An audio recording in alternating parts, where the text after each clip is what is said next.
Boa tarde. Eu queria inicialmente agradecer o convite e agradecer ao doutor Eduardo, doutor Marcelo, doutora Daniele, por ter dado esse tema, que é um tema bastante interessante no mundo em que a gente fala muito de biológico, de falar um pouquinho que também na osteoporose nós temos biológicos, né?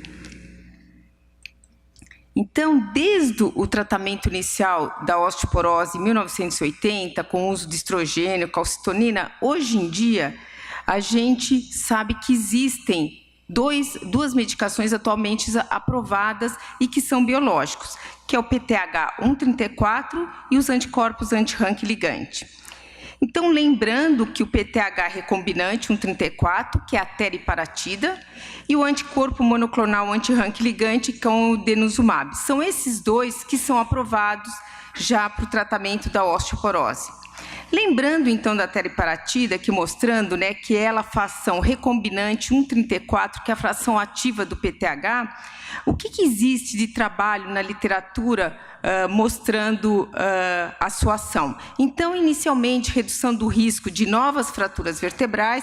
Então, aqui comparando o paciente, o grupo placebo, com o grupo que usava uma dose de 20 microgramas, de 40 microgramas, a atual dose é de 20 microgramas, nós vimos uma redução do risco de novas fraturas vertebrais com o uso da teriparatida. Também em relação, a gente já foi falado aqui, que as fraturas moderadas e graves são as principais fraturas e elas que mostram que você vai ter nova fratura. Então, mostrou também que o uso da teriparatida, uma redução de 90% do risco de fraturas moderadas e graves, que são as mais importantes em relação às dores e em relação à evolução. Em relação às fraturas não vertebrais, também houve uma redução com a teriparatida do risco de fraturas não vertebrais. Em relação à fratura do quadril, existe ainda um questionamento na literatura, porque a gente sabe que o PTH ele pode ter uma ação não tão boa em osso cortical. Então, ainda é questionado se a teriparatida deve ser utilizado naqueles pacientes, principalmente para o osso cortical. Mas esse trabalho, que foi posterior, em 2013, o primeiro trabalho com a teriparatida foi com o NIR em 2001, esse trabalho também mostrou uma redução, então, estatisticamente significante no risco de fraturas de quadril num grupo de mulheres e homens de 68 anos. Lembrar que a teriparatida ela é uma medicação anabólica, mas ela aumenta o remodelamento ósseo. Então, você tem aumento dos marcadores de formação e o aumento também dos marcadores de reabsorção óssea. Mas nós temos um marcador de formação, ele aumenta mais, e principalmente no início. E é isso que a gente fala da janela anabólica. Então, muitas vezes, quando você quer pedir e ver se esse paciente vai responder à teriparatida, o ideal é você medir nos primeiros 3 a 6 meses do marcador, mostrando aqui a janela anabólica e a resposta à medicação. Então, em relação à teriparatida, ela é aprovada em quem? Na osteoporose pós-menopausa, para tratamento, e na osteoporose induzida pelo glicorticoide para tratamento, e na osteoporose em homens. Lembrar que na osteoporose induzida por glicorticoide, o mecanismo de ação mais importante é diminuição de formação óssea. Então, aquele paciente que tem osteoporose por glicorticoide e tem fratura vertebral, esse paciente, sem dúvida, seria a melhor indicação.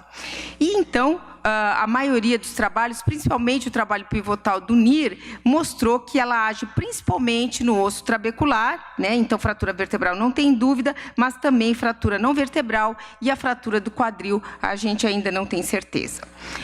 Como essa medicação é uma medicação bastante cara e, na verdade, você pode utilizar somente por 2 anos, então a gente tem que indicar adequadamente. Então, quando que a gente indica? Então, aqueles pacientes mais idosos, né, que vão fraturar mais, se ele já tem um T-score bastante baixo, então menor do que -3, se o paciente já teve 2 ou mais fraturas atraumáticas, então aquele paciente que vem com múltiplas fraturas vertebrais, essa indicação bastante precisa, e o paciente ele não está respondendo ao bisfosfonato e está fraturando a vértebra, ou ele tem uma intolerância muito grande ao bisfosfonato.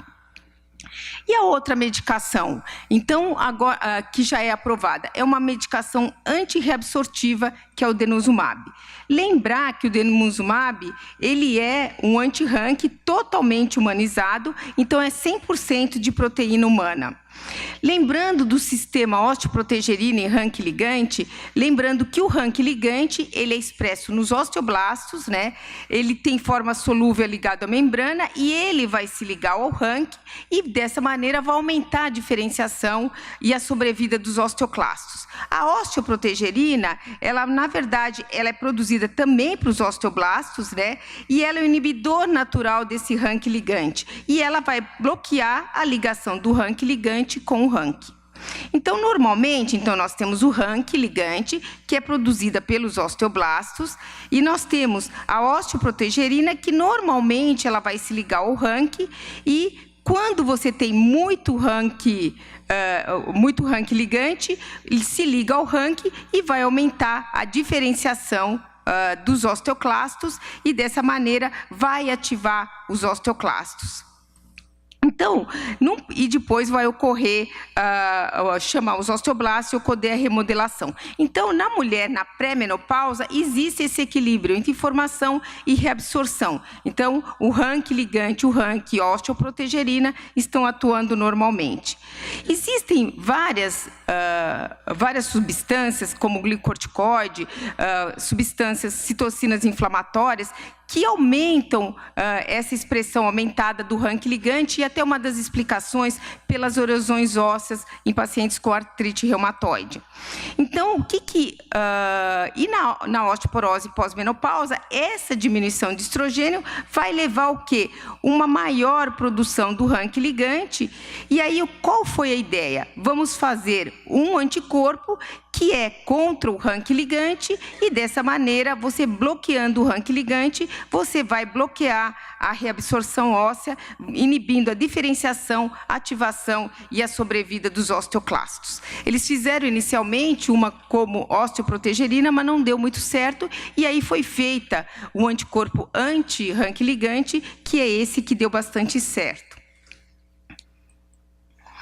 Quais são as propriedades farmacológicas do denosumab? Lembrar que é um anticorpo, como eu já falei, totalmente humano, isotipo IgG2, tem alta afinidade pelo RANC ligante humano, alta especificidade pelo RANC ligante humano, e também, quando foram feitos os trabalhos pivotais, mostrou que não era detectado nenhum anticorpo neutralizante, então, uma medicação muito boa.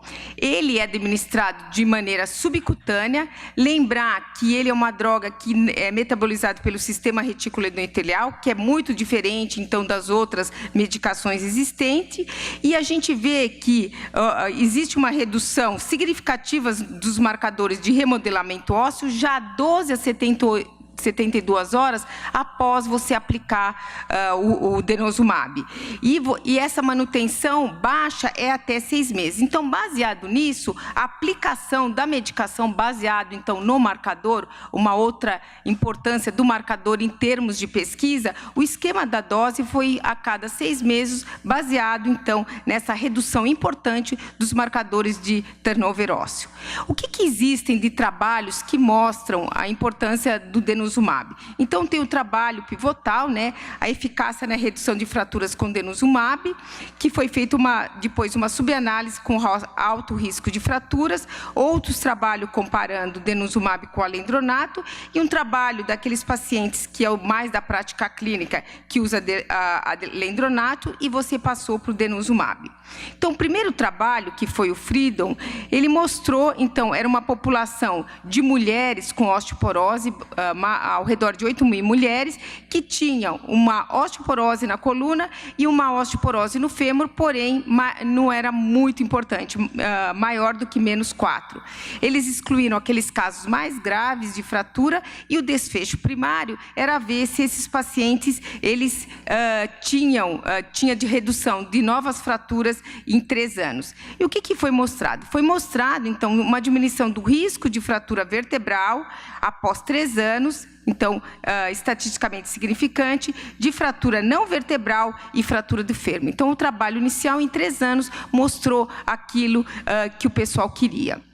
Além disso, mostrou que esses pacientes, após 3 anos, eles continuavam um aumento da densidade mineral óssea, tanto na região de coluna lombar como no fêmur, e isso já era um pouco diferente do uso do alendronato, em que você tem uma estabilização da densidade mineral óssea.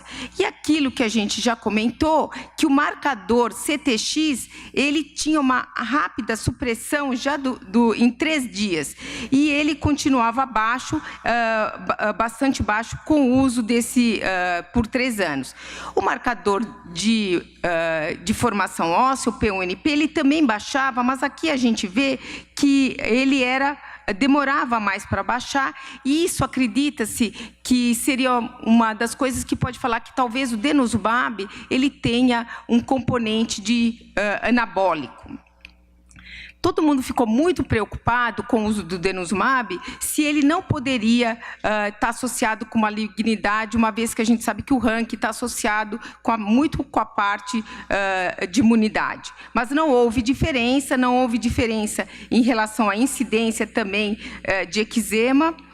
Mas quando a gente foi olhar a parte de infecção, só foi observado que celulite, em relação aos eventos adversos graves, eles eram maiores nos pacientes fazendo uso de denosumab, comparando com o placebo.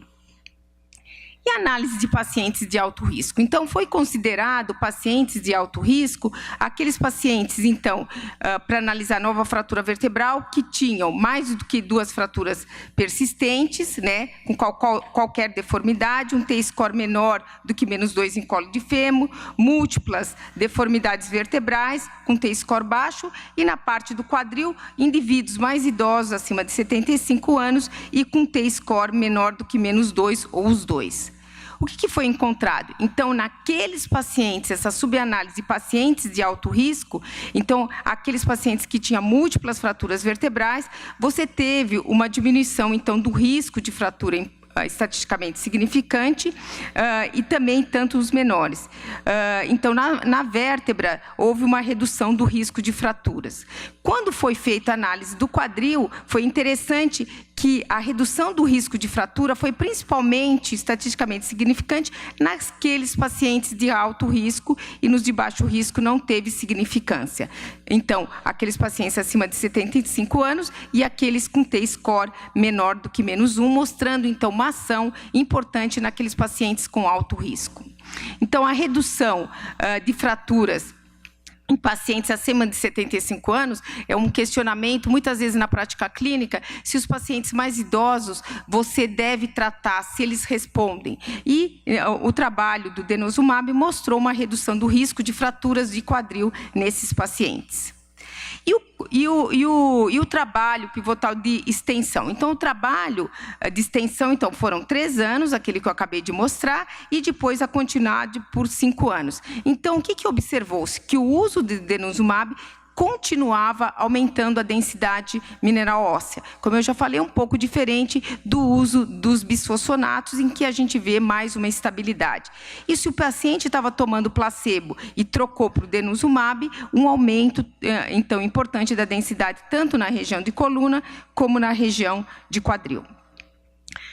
Em relação à incidência de novas fraturas vertebrais, aqui na extensão de 4 e 5 anos, então a incidência ela continuou baixa, com 4 e 5 anos de uso de denosumab, e aqui de fraturas não vertebrais também a incidência de 4 e 5 anos, ela continuou baixa em relação às fraturas não vertebrais.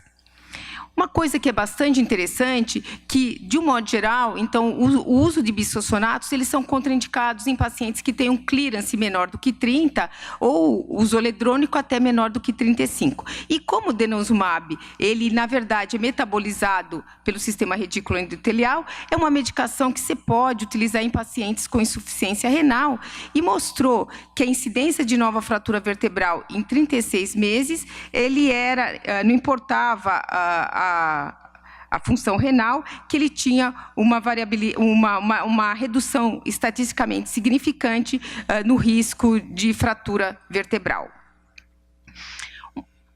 Um outro ponto bastante interessante, que até a Vera já comentou, é quando que a gente deve descontinuar o denosumab. né? Então, esse trabalho mostrou que quando você parava, descontinuava o denosumab, então aqui é o placebo e aqui é o uso de denosumab. Descontinuou o denosumab, o que acontecia? Ocorria uma perda de massa óssea, mas ela era... o nível de massa óssea continuava maior do que o placebo, mas ocorria uma perda bastante importante, tanto na região de coluna, como na região do quadril, como na região de rádio. E os marcadores de turnover? Como a gente viu, você tem uma baixa dos turnovers, principalmente do marcador de reabsorção óssea, bastante importante logo no início, e quando você parou, os marcadores de remodelamento aumentavam bastante, tanto o marcador de reabsorção como o marcador de formação óssea. Isso é importante na prática clínica, porque hoje em dia a gente sabe que você não pode suspender o denosumab e deixar esse paciente sem nenhuma droga. Esses pacientes, eles devem depois ser continuados a tratar com outra medicação, especificamente com um bisfosfonato. Em relação a gente sempre, como eu comentei, na artrite reumatoide, você tem as erosões ósseas e tem o mecanismo de ativação do sistema Rank ligante. Então, esse autor, o McClung, ele estudou já em fase 2 e pegou pacientes com artrite reumatoide ativa, fazendo uso de metrexate, e deu denosumab de 6 e 2 meses. E ele mostrou uma redução da progressão radiológica, diminuição dos marcadores, aumento da densidade, e quando ele estudou os marcadores inflamatórios, o DAS28 e os outros marcadores, ele mostrou que esse efeito não era porque você tinha uma diminuição de inflamação, mas uma ação direta inibindo a reabsorção óssea local. E uma outra coisa que sempre o pessoal pergunta para a gente, assim, será que nos nossos pacientes que estão usando um biológico, eu posso dar um outro biológico? Então, aquele paciente que está usando medicação biológica no meu paciente com artrite reumatoide, eu posso utilizar o denosumab? Então, esse trabalho, ele mostrou, é um trabalho que saiu... Opa, perdeu aqui. Então, é um trabalho que foi...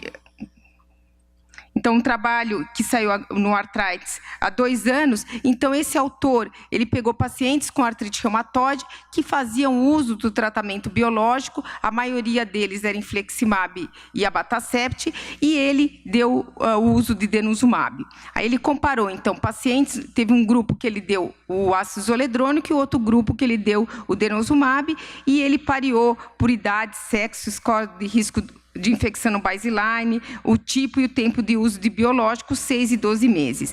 E o que ele encontrou? Que não houve diferente no risco de infecção grave, então, aquela infecção que o paciente precisava ser internado, em relação aos pacientes que tomavam denosumab e ácido zoledrônico. Então, em relação ao risco de infecção grave, não houve diferença.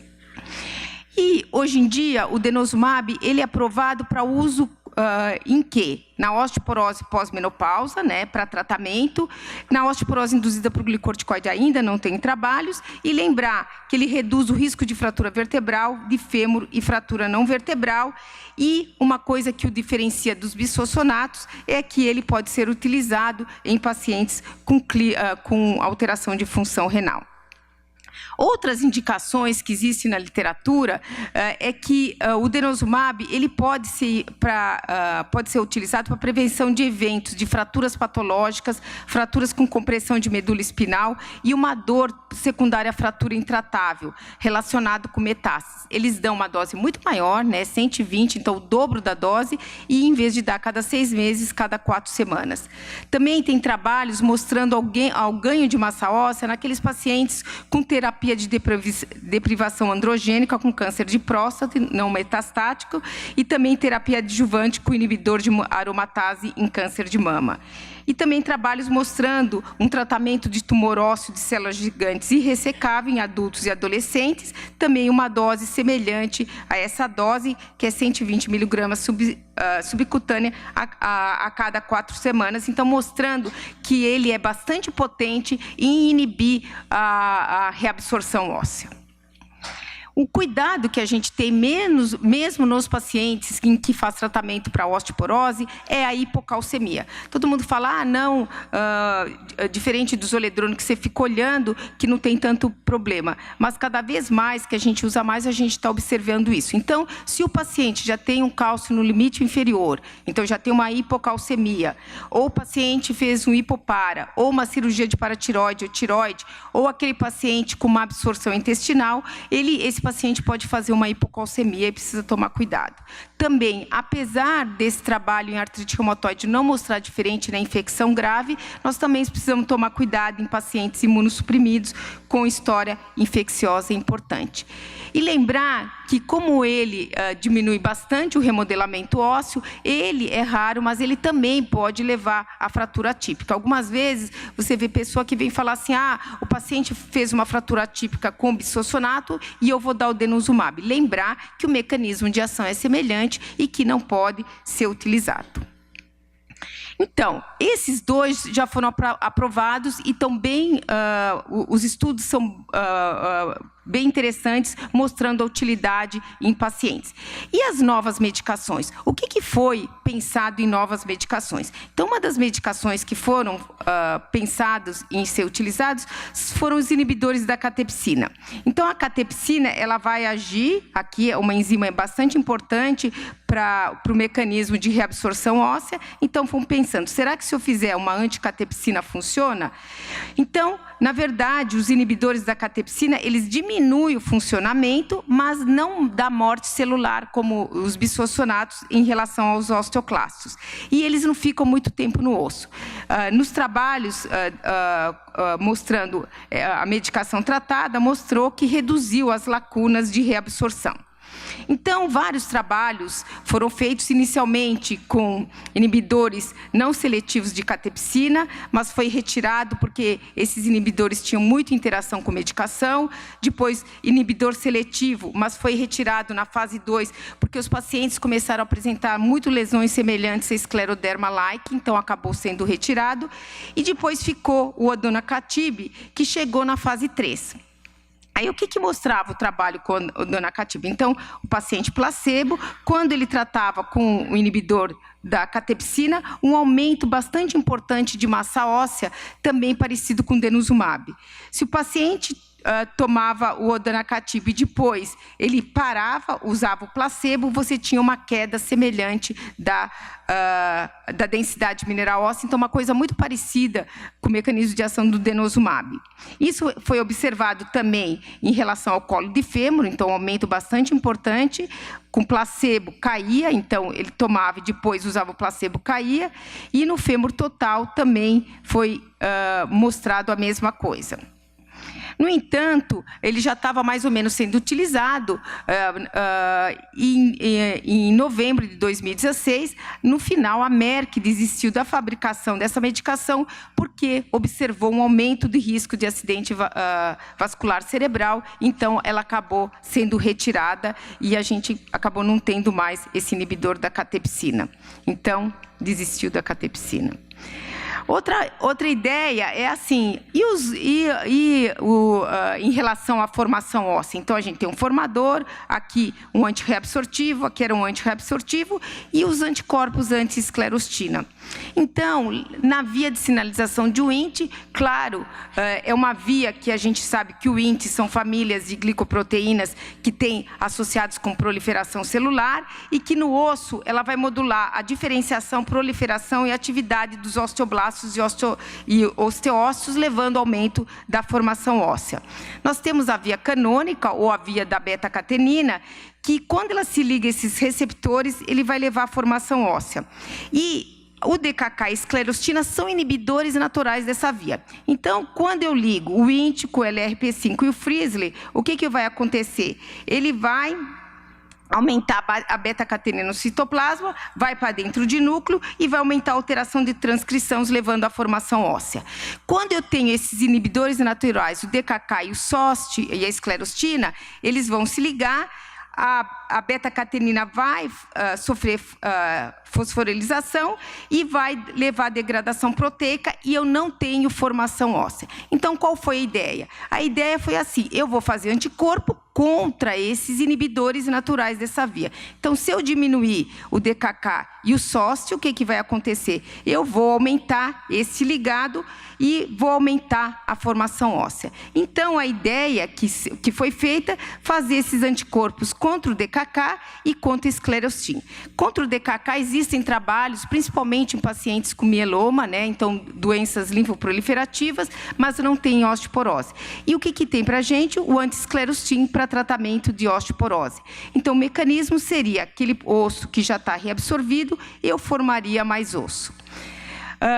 Quando você dá o anticorpo anti-esclerostin, você tem um aumento bem importante do P1NP, que é esse marcador de formação óssea, enquanto que o CTX, ele sobe, mas muito pouquinho. Então, aqui, muito mais formação óssea, diferente e pouca reabsorção óssea. Então, o trabalho inicial, que foi publicado no New England em 2014, em fase 3, ele pegou placebo, comparou várias doses do romumuzumab, que é o anti-esclerostin, o alendronato e a teriparatida. E o que ele encontrou? Então, aqui, o placebo em preto, o azul, o alendronato, a teriparatida em laranja e o romumuzumab, o anti-esclerostin, em verde. Então, um aumento da densidade mineral óssea bastante importante na coluna, também no quadril e também no fêmur, mais do que com a teriparatida. Os marcadores de remodelação óssea, eles, na verdade, subiam, então, o P1NP subia e depois se mantinha estável. A teriparatida subia mais, mas a teriparatida subia também o CTX, enquanto que o romumuzumab, o CTX ficava baixo, então, mostrando um efeito anabólico mais importante. E quando eles fizeram, nesse estudo fase 3, eles mostraram por HRP-QCT que você melhorava também a densidade cortical, né, da coluna lombar, o romumuzumab mais do que a teriparatida, do quadril, que é um questionamento na teriparatida mais que a teriparatida, e da trabecular do quadril também mais. Então, mostrando uma ação melhor do romumuzumab comparando com a teriparatida. Os outros estudos, então, foi agora estudos de fase 3, né? Teve um editorial agora que foi publicado por o professor McClung em 2017 no Bone, e ele mostrou essa avaliação de segurança. Então, ele comparou o primeiro ano o romumuzumab com o placebo, e no segundo ano ele pegou aquele paciente que estava tomando o romumuzumab, ele deu denosumab, o placebo também. E o que ele encontrou? Em 12 meses, então, o romumuzumab, comparando com o placebo, teve uma redução do risco de fraturas vertebrais, fraturas clínicas. As fraturas vertebrais não deram significantes, mas quando eles excluíram os pacientes da América Latina, que eles tinham menos fraturas, houve uma redução do risco de fraturas não vertebrais no resto da população. E depois de 24 meses, houve uma redução das fraturas vertebrais e sem redução significativa das fraturas clínicas e não vertebrais. Então, 12 meses, uma redução do risco de fratura, né, do placebo comparado com o romumuzumab, e aqui placebo e denosumab, com romumuzumab e denosumab, mostrando uma redução importante das fraturas vertebrais. As fraturas não vertebrais deram diferença no primeiro mês, mas, posteriormente, não deram diferença. Quando a gente vai ver a densidade mineral óssea, esses são trabalhos comparativos, não é head-to-head, mas o romumuzumab, ele aumenta mais a densidade mineral na coluna e no quadril, comparando com a teriparatida, ou mesmo com a associação do denosumab e teriparatida. Em 24 meses, isso também é observado. Então, o romumuzumab, ele aumenta a densidade. Quando você dá romumuzumab e denosumab, aumenta mais ainda, mais do que a teriparatida e mais do que a associação do denosumab e a teriparatida. Então, aqui as mudanças, né? O romumuzumab mais. E, então, esse autor conclui que, na verdade, você tem que indicar principalmente em pacientes com osteoporose grave, porque o aumento da densidade ele é muito maior. E ele acredita que deve ser utilizado sequencialmente com medicações antirreabsortivas. Então, ele faz uma proposta de você usar o romumuzumab durante 12 meses, depois você dá o denosumab, novamente o denosumab, e depois, como todos podem ter perda associado tanto o bloqueio do romumuzumab e do denosumab, você daria o ácido zoledrônico. Essa medicação, o romosozumab, ela também pode ser utilizada em outras populações. Já tem um trial começando, né, ainda não tem resultado, da osteoporose em homens, na osteoporose induzida por glicorticoide, uma vez que a gente sabe que o mecanismo de formação e principalmente o osso vertebral é mais importante. Também existe um ensaio de uso dessa medicação em pacientes com osteodistrofia renal, mieloma múltiplo, osteogênese imperfeita e consolidação de fratura. Então, a gente vê que nós temos duas medicações biológicas que a gente utiliza, uma formadora e uma antirreabsortiva, e duas medicações que estão também em fase 3. Outra medicação é outros estimuladores da VIOINT, que é o receptor tipo 1 do PTH. Então, ele também vai melhorar isso. Então, a baloparatida, o receptor 1 do hormônio de paratiroide, e trabalhos com fase 3 mostraram que a baloparatida, ela melhora a massa óssea, comparando com o placebo, é um pouquinho mais do que a teriparatida, no quadril, no colo de fêmur e na coluna lombar. E também, você não sobe tanto os marcadores de formação e reabsorção óssea, mas o marcador de formação sobe intermediário, mas o que acontece? O CTX, ele não sobe tanto, então tem uma ação melhor. Quando foi feito esse trabalho comparando, ele mostrou redução significante de fratura vertebral e de fratura não vertebral. E uma outra coisa que foi importante na baloparatida é que ele deu menos hipercalcemia do que a teriparatida, então mostrando uma ação melhor. Então, hoje em dia, nós temos duas bem estabelecidas e duas que estão em fase 3 e que são bastante promissoras. Então, a gente acredita, com o uso de biológico, na verdade, ele vai mudar a terapêutica para o tratamento de osteoporose e que, com certeza, os nossos ossos vão viver bastante como nós. Obrigada.